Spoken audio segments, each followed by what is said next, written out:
when I do what I ought, it don't happen much these days.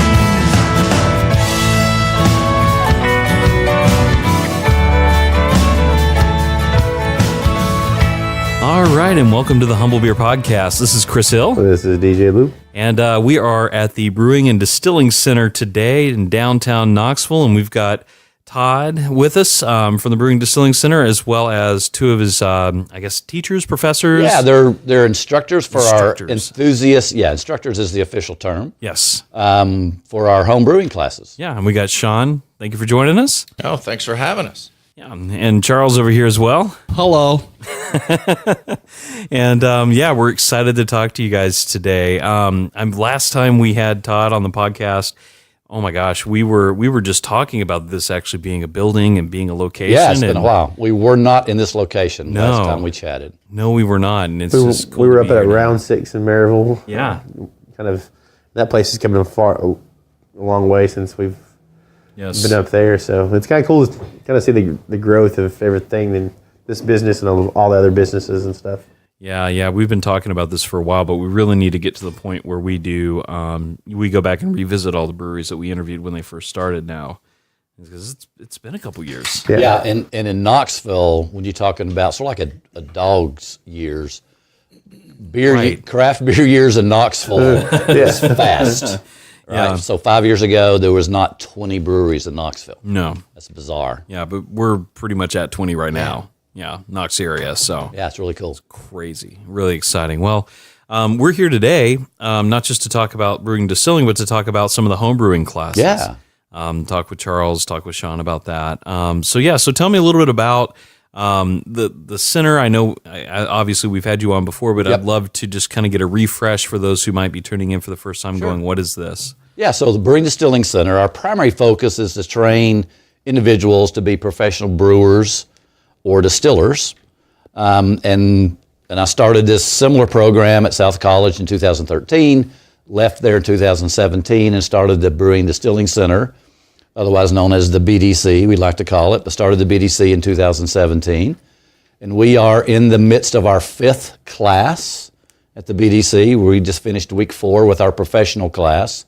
And again, those folks will move on to have professional jobs in the commercial industries. That's cool. Yeah, but today we're talking about our home brewing classes, which are just as important because, one, it's for fun, it's brewing beer at home, but we've also had 2 or 3 folks that have taken our home brewing class that have moved up to the professional class. Wow. To be professional brewers. So this is something that can turn some folks on to the industry and maybe even make a career out of it. Wow. Yeah. So it's a good place to start if you're really curious about getting into brewing. Definitely. Yeah. So we'll start with our home brewing, call it Home Brewing Level 1, which is sort of our entry level foundational class. And I've talked to a lot of folks, and Charles and Shawn can chime in here, but how many folks do you know that tried to homebrew with a Mr. Beer or something on YouTube and it just didn't work out? Have you ever heard that scenario? Turns out it's about half of the people that show up for the homebrewing, beginning homebrewers class. Yeah, so with our homebrewing level 1 class, it is taught by Shawn, and Shawn can talk more about his background, but he is president of the Blount County Homebrewers Club, and they're an extremely active club, and there's actually been professional brewers come out of there. And so I met Shawn several years ago, and we became really fast friends. And Shawn not only knows his home brewing extremely well, but by profession, he is a high school instructor. So when he's teaching our class, his teaching expertise comes out, because you may know the world about something, but then explain it to somebody at a level that they need to understand it is a whole different world, and Shawn does an amazing job with that. Yeah. No, I definitely get that. My wife's a teacher as well, and so I'm actually about to be teaching a class myself, and so I'm like, babe, I need your help. Yeah. How do I actually teach like a teacher, and actually do something they're going to come away with knowledge from? So that's cool. Yeah. So Shawn, tell me a little bit about the class you teach and how you kind of bring your education background into teaching beer. Well, first of all, it's a little different experience for me from high school kids. I get to drink while we're actually working and encourage that as Instead well. of needing a drink afterwards. Yes. Right. Instead of taking the bottle from them out of the classroom. Pretty much tell the students right up front, you have to drink beer to make beer. So I hope you're here because you enjoy it. But really, the beginning course is designed to have people learn a little bit about styles, a little bit about ingredients, what goes into beers. But I really want them to be able to leave here that same day, go home and make beer in their kitchen. Yeah. So they'll take away the knowledge of, sanitation, equipment, knowledge about the ingredients, and really, not that making beer is simple, but it can be done by just about anybody. And there's a few basic things you can do that can ensure you're going to have something drinkable at the end of the 4 weeks or whatever time you're waiting. That's cool. That's cool. So how did you get started in beer? Oh, boy. Drinking or no. We all started drinking at an early age, I promise you that. So, to be honest, I moved to Tennessee in 1999 from South Florida, and Anheuser's king down in Tampa. I went to college there, and I actually went to their little traveling beer school when their Amber Bock was, the craftiest thing I'd ever seen. But over the years, developing a way to try new things. I believe it was probably a Preservation Pub downtown Market Square. I was living in Maryville, but coming up here as much as I could. The Beer and Beer Market opened up, so getting to meet people and try beers from everywhere. And distribution at that point wasn't too big, but loved beer. A neighbor moved in next to me who was brewing. I didn't understand what all this equipment was coming out of the back of that U-Haul, but we got to be pretty good friends. And once he grew up, I should say, and moved off to Colorado for other things, I decided I had to get busy myself and started looking for other like-minded folks in Little Blount County. The market in Maryville opened up, market on Washington and High, which was kind of the center down there for anything craft beer, and created a little culture that got started. It gave me and other folks a chance not to have to come to right downtown Knoxville all the time. I was going up here 2 or 3 times a week, and formed a little club with a few folks, and it's kind of taken off from there. That's where Shawn and I met, because I actually owned that beer department. And so we had the first growler wall in East Tennessee. I started the first beer tastings in East Tennessee at the market. And again, that's where Shawn and I met. It became a really cool gathering place for craft beer folks in the area. And that's also where I met my wife, and Shawn actually witnessed that, which was, I guess, interesting, and Shawn may have another take on it. But we have a long background of beer in Maryville. Well, and I think for me, joining the BDC for the beginning brewing classes is really all about me. Like, I have a career. I have no interest personally in becoming a brewer at some new establishment or opening up my own place. I just have a love for beer and for brewing. And if I can spread a little bit of that to the folks that come out, and they can leave here and go home and brew something they like. And if that leads to something more for them, that's fantastic. What Charles does is a little bit more complicated. We don't want to push them off the truck while it's at full steam. So my class is a pretty good place to start if you don't know that much about beer or the ingredients, because there's a lot of steps. I mean, it can be as complicated or more so than any winemaker wants to pretend their craft is.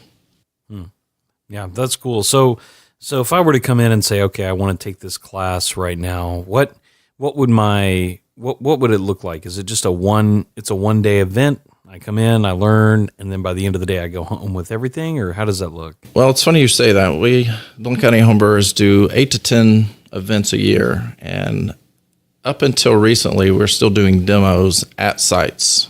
So maybe at Hops for Hope, I'd set up a little extract brew and folks would come by and they're immediately, oh, when can I come back and try this? And I'm thinking a month maybe.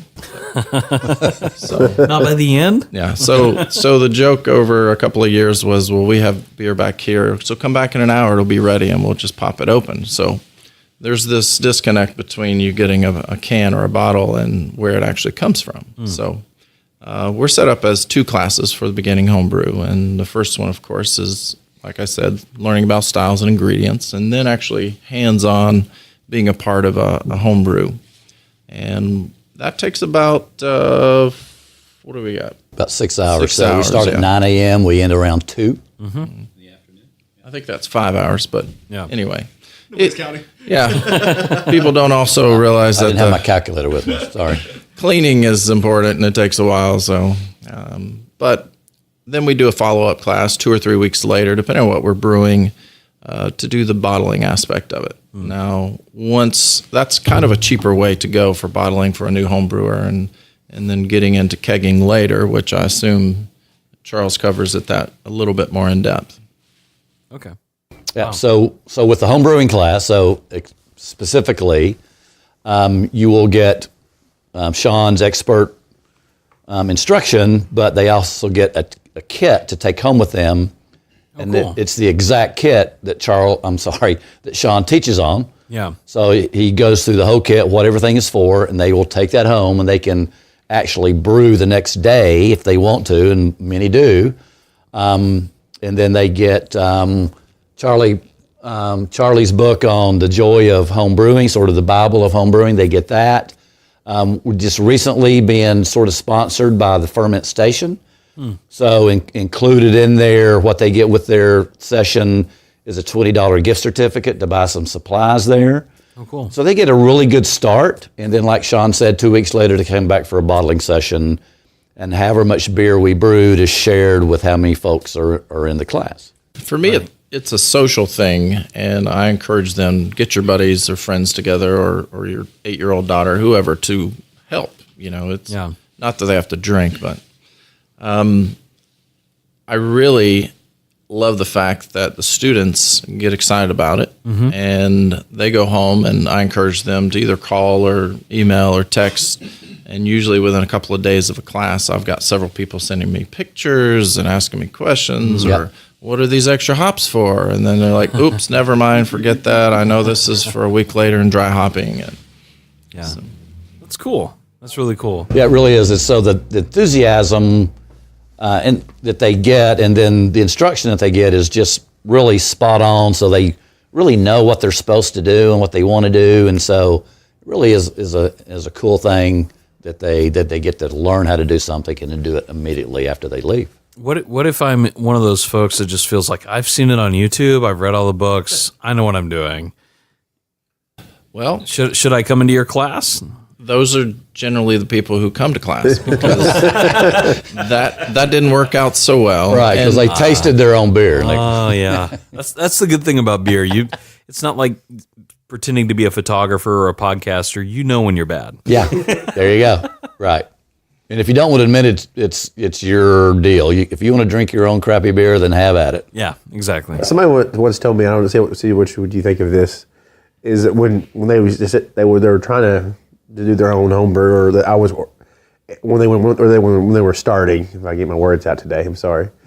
When they were starting, they were like, they decided to brew a beer for an event for somebody, or like a birthday, Right. And that's how they started the homebrewing, because they knew if they had a purpose to brew the beer, they would actually take the time and actually go through the steps and do it, and do it all the way through.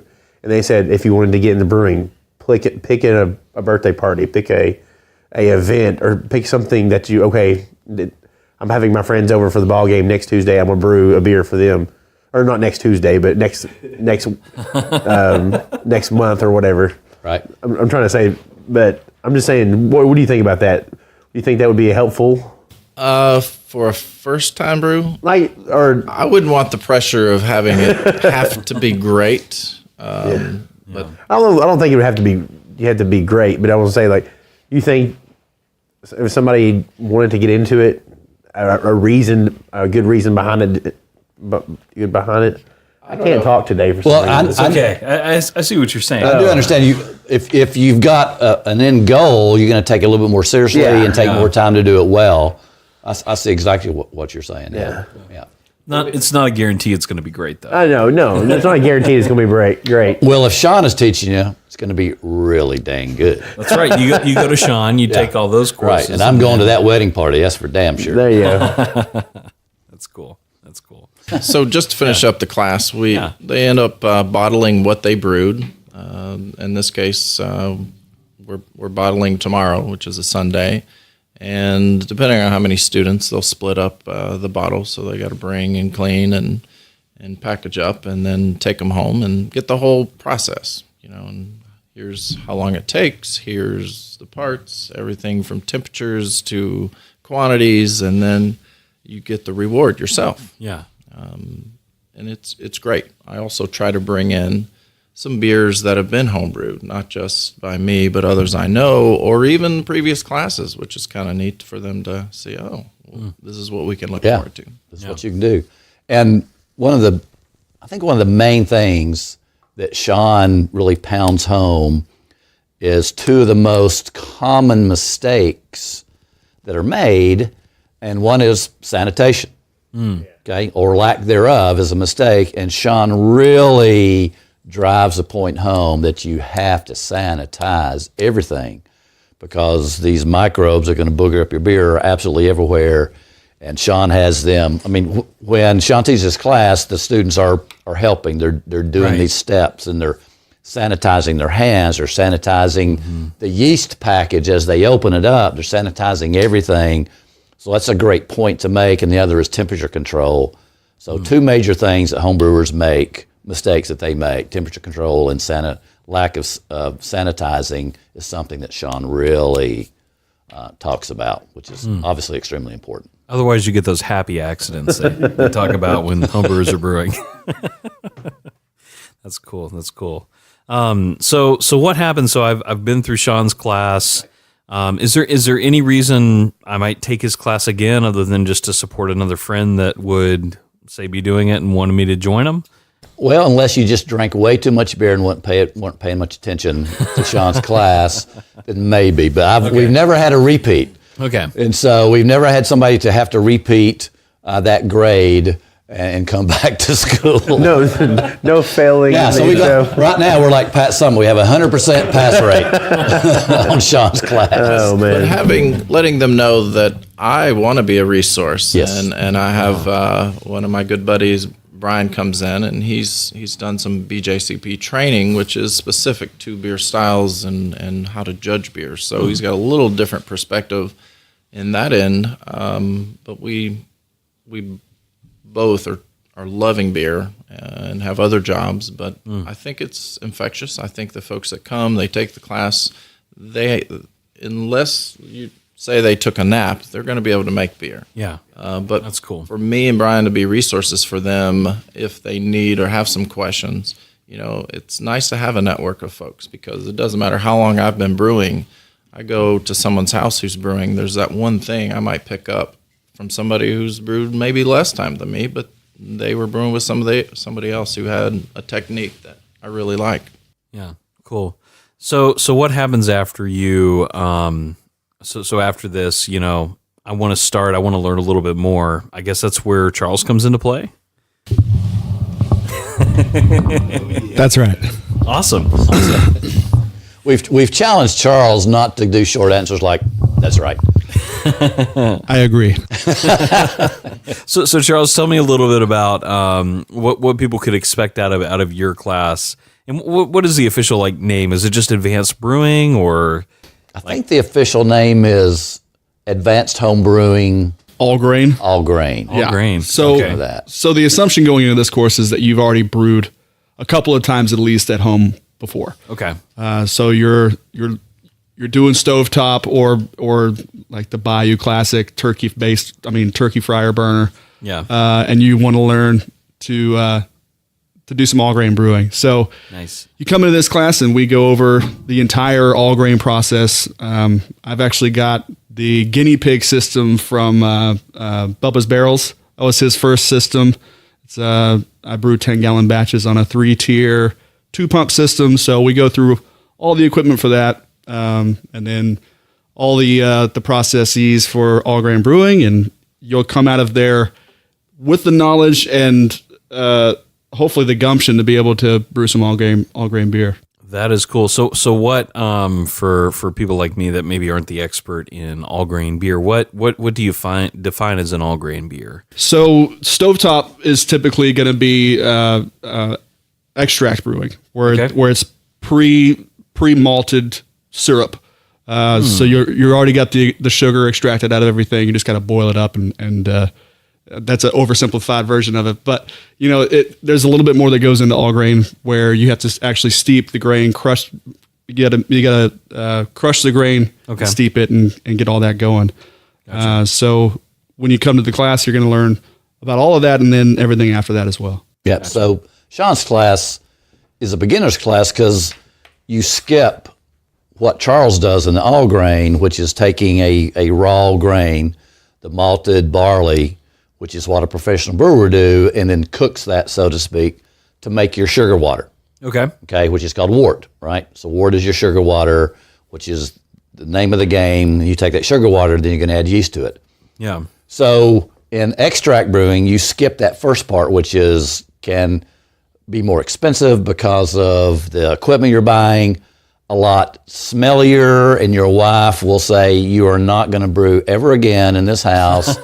And so you want to skip that first part and not have your wife not want you to brew ever again in the house. So you're skipping a little bit of that first part with the extract brewing. So the extract is your wort. You've already got your sugar water, and you don't have to do that. Pre-worted, basically. Correct. So you don't have to do that first messy part. But then, like any hobby, if you want to sort of step up your game and really do it more like the professionals do, that's what the all grain is. So you're doing those first steps with Charles and then continuing on, which is what Shawn has done. So maybe for somebody new coming into brewing, I guess a good way to visualize this would be like that Super Bowl commercial they just had with the corn syrup. Yeah.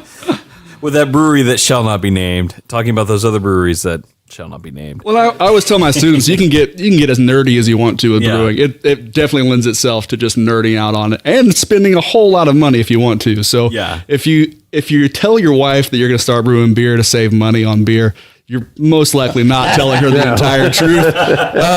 You can keep it basic if you want, but if you want to make better beer, you got to kind of step things up a little bit. Gotcha. So that's where the all grain class comes in. We teach you what you're going to need and how to do things to make that better beer, step up your game a little bit and bring it up.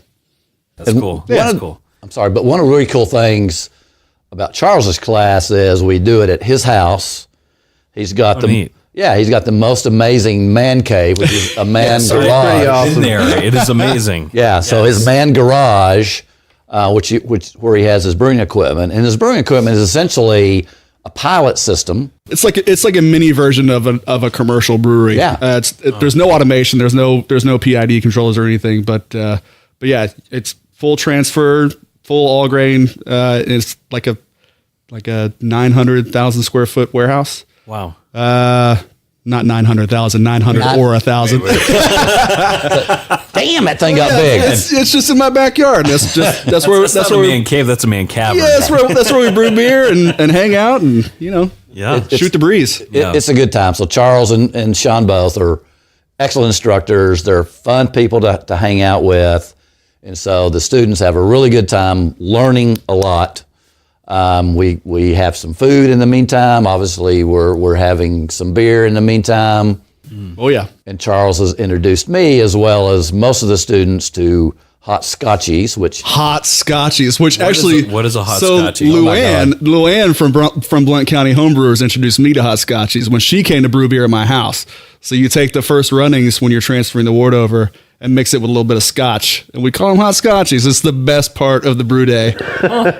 I'm so glad she taught it to me, which reminds me, I didn't know you were the president of Blount County Homebrewers. I want to join you guys. Seems like a really fun group. It's a good group. Yeah.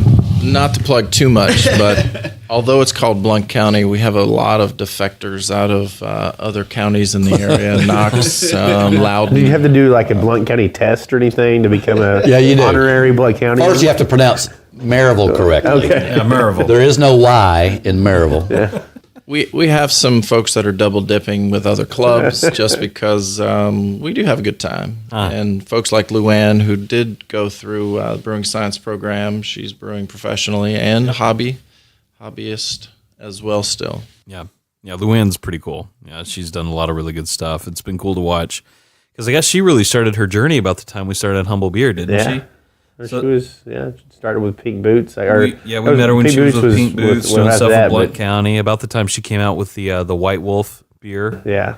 And started doing that. It was cool to see her, like, one of the cool stories I guess we've had in Humble Beer is watching her progression, learning from Todd, becoming a professional now at, where is it? Why am I Clinch drawing a River. blank? Clinch River. Yeah, Thank she's you. at Clinch Yes, River. thank you. Don't you remember when we had this one loser guy on a live podcast? It was with Blue Pants was the brewery. I know that, Dirk. I know that guy. Yeah, some crazy guy was like, yeah, I remember that. Yeah. So That was a good day. yeah, It was. It was. So Luann actually got one of her first starts and interest in craft beer was at the market at my beer tastings. Yeah. She was a regular at our beer tasting. I didn't know you guys were the first growler wall in East Tennessee. Yeah. That's rad. Well, I'm kind of jealous of that because, I'm of the market because I hear so many cool stories. Like, I was part of the beer market scene, so I hung around that. But you do always hear about, hey, did you go to the market? And I never went to Maryville much, but you still hear about it. Is it still open? No, it didn't know. closed because I left. I think I But went it, there one time. It closed. It's now the Walnut Kitchen. It's a high-end, really nice restaurant. okay. Right. Yeah. But I hear so many stories about that place. It was a cool place, wasn't it, Shawn? What kind of cool culture it had. I got to be honest, I go to the Walnut Kitchen now and I go into the bathroom. I'm like, this is way fancier than when I used to miss the bowl. Oh gosh. You mean cleaner? You mean fancier and cleaner are the same thing? Oh, that's great. That's great. So Charles, that sounds like it's pretty much your class. You come in, you learn how to whole grain brew. What if I get beyond that class and I'm like, okay, now I've gone and I've basically bought my own pilot system. I'm doing all this stuff. I want to learn something else, but I'm not quite ready to be a professional brewer. Are there any other courses available? Well, firstly, just like Shawn, I'll be a permanent resource for the students after that class. Cool. I give them all my info. I print up packets on what I do for each step of my brew day, tailored to my system, that they can transfer to their system. I teach them all about the software that I use. Big plug for Beersmith. Love me some Beersmith. Oh, Yeah. But I try and teach them all the tricks that I know from my system, and then if they have questions later on when they start all grain brewing, I'll be a reference from then on for sure. His is like, I guess yours is 2-day class, right? Because you come back and do bottling. Same thing. Same thing. So you come back Yeah, 2 weeks later, but I'll keg the beer and then we'll bottle it off of a Blickman beer gun. So they'll see that process as well as I'm sure that you're bottle conditioning, but this is just straight off a keg. So it's ready a little faster as opposed to bottle conditioning.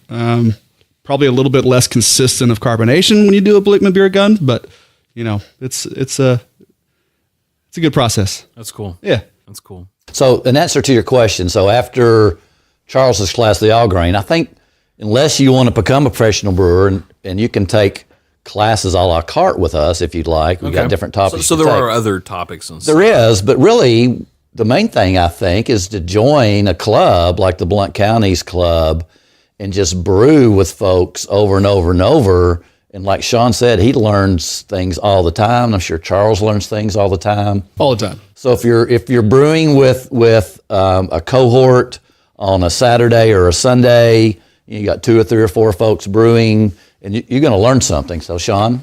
If for no other reason, you're going to need a resource for all that extra equipment you're going to have to buy. Right. And I tell even my beginning homebrewing students on the very first 5 minutes is, if you've ever been into golf and you got to have the next putter, the next driver, well, there's always somebody who's stepping up their game to a bigger system. I've got, 5-gallon mash tun, 10-gallon, 15-gallon, and there's always a resource out there if you find a club or some folks that are going. So if you want to learn or you want to have some options as far as not having to buy thousands of dollars worth of brand new equipment necessarily. Yeah, cool. Very cool. Very cool.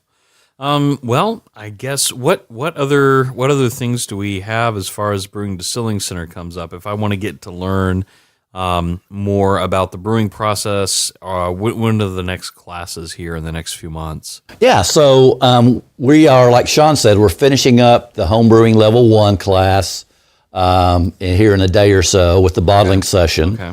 And we will have another session with the home brewing level 1 here in a few months, probably later in the spring or early summer. Okay. So be watching for that. But Charles's all grain class, the next one is Sunday, March 24th. Okay. Okay, so we'll be doing that then. So we do both of these classes about 3 times a year. Okay. So every 4 months, I guess, something like that, just to have some time spread out. And these guys are very busy. They obviously have a full-time job. They have families. So I want to publicly say how much I really appreciate them helping us and helping our students and helping me spread the good word of home brewing in this area, and then taking the time to do that, plus their expertise. And they're just really, really good guys to hang out with and learn a lot from. So thank you so much, guys. Yeah. So March 24th for Charles's, and we'll do bottling 2 weeks after that. So that's the next things coming up. And as far as the professional class is concerned, let's talk about that for a second. So one of the new topics that we're introducing in this session of our professional class is barrel aging and sour production. Oh, wow. So we've got 10 hours of that in our professional class. We've got 3 folks that are sort of heading that up. We've got the 2 brewers from Elkmont, Matt Lilly, who came from Breckenridge, did their barrel aging program, and then Chris Meadows, who came from Sweetwater, ultimately before coming here to Elkmont. They both have extensive barrel aging experience. And then Ron Grazioso, who is the head distiller at Postmodern, he teaches us about the barrel itself and the chemistry, what's happening in the barrel. And there's some really cool things happening in the barrel when something ages. So we've got that included in our class, but we will have a summer one Saturday. I think we're going to be like June 29th. We'll officially announce that. But for anybody to attend to learn how to barrel age beer, whether it's a home brewer or a professional brewer, so be looking for that. So that's some exciting new stuff that we've got going on. Oh, cool. So you don't have to be a professional brewer to do that. You can You be do a not. home brewer. Well, and I wanted to Talk about barrel aging, Shawn. Well, I wanted to point out that even though it's a professional program, as a home brewer, someone who wants to learn something more, being able to go in, get into a particular session, whether it's on water quality for a few nights, or so you can step up by buying into those professional level classes, but I don't have to do that for months at a time. I can pick and choose. Right. Yeah, so for example, you talk about water profile. So Aaron McLean from Crafty Bastard, teaches our water profiles, and he does 7 hours of that, actually 10 hours of that, water profiles and recipe development. And anybody that's really into home brewing could attend that to really understand why water is so important and what the water profiles add to a certain style of beer. So anybody that's really getting into home brewing could attend any of our classes in selecting topics. That's cool. Yeah. That's cool. That's awesome. Well, great. Well, I guess as we wrap up here, where can people find out more about Brewing Distilling Center? If I wanted to sign up for a class, where would I go? So like everything else, it's on our website. Everything is on our website, brewinganddistillingcenter.com. Okay. brewinganddistillingcenter.com. Go to the website. You can call me, but you can sign up for classes there. So it's fairly easy. Or if you want to call me and talk to me, I answer the phones here. So I can answer any question you have about any of the classes, whether they're professional or home brewing. So brewinganddistillingcenter.com, or call the number that's on the website. All right, before we wrap up, just wanted to ask you guys one last question here. And that question is, what is in your beer fridge? So, Charles, I think we flipped a coin and we decided to start with you. Yeah, the coin flipper was me, I guess. It was a two-headed coin, and you called heads. Yeah. So what's in the beer fridge? Let's see. So I'm one of those that will just stash beer away in the pantry and then completely forget about it. So I've got some really, really old beer that needs to be drunk probably this weekend now that we're thinking about it. But I was able to smuggle back a 12-pack of West Lateran 12 while we were in Europe 2 years ago. Wow. So I really need to start drinking those bad boys. Oh, man. That's probably the highlight of what's in the beer fridge, even though it's not actually in the fridge. And then obviously some Yeehaw beer because I work for the company. And Yeah. So Charles is a Yeehaw rep, it's a kickback for the company. So and I do know where you live. it's a perk of the job. Absolutely. Shawn? I'm kind of a beer fruit as well, and that I may have 3 or 4 beer fridges at my house. Okay. What's your address? Along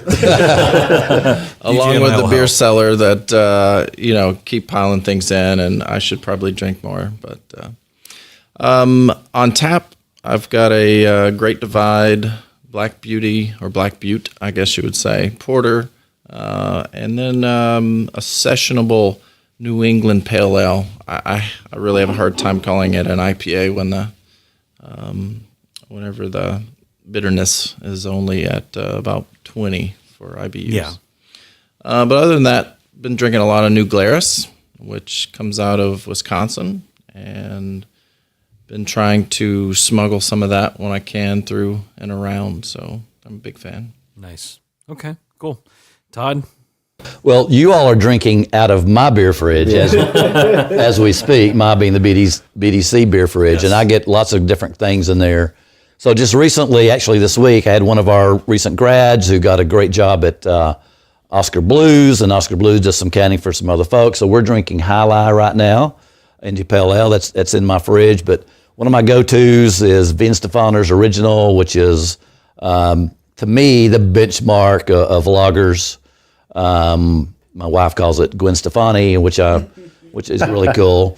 But it's the oldest beer in the world. It's the brewery is 1040 was when. Wow. 1040 AD. Think about what was happening in the world in 1040. Not a lot. Do you remember it? You remember? I do. I graduated in 1044. Right. So I was in junior high in 1040. I know that Todd's truly in love with that beer because it was a question at the market at a beer. One of my beer tastings. Yeah, beer tastings, and I won this huge, I guess, Steiny growlery thing with that question. With that question. I was closest on the year they opened. Okay, you said like 1776, and that was close enough. But I would like to thank you two, Chris and DJ. You do a great job of supporting the craft beer community, and there's a reason that Knoxville has the most craft breweries in the state of Tennessee. It's folks like you, it's folks like Charles, it's folks like Shawn that support this craft beer community, and it's just a whole bunch of fun. Yeah. Thank you, Todd. Yeah. Thank you guys for coming on. And yeah, with that said, this has been Chris. This is DJ Luke. And remember to stay humble. And try to do beer. All right. Thank you, guys. 'Cause I'm halfway down in This has been a Humble Pod production. Stay humble.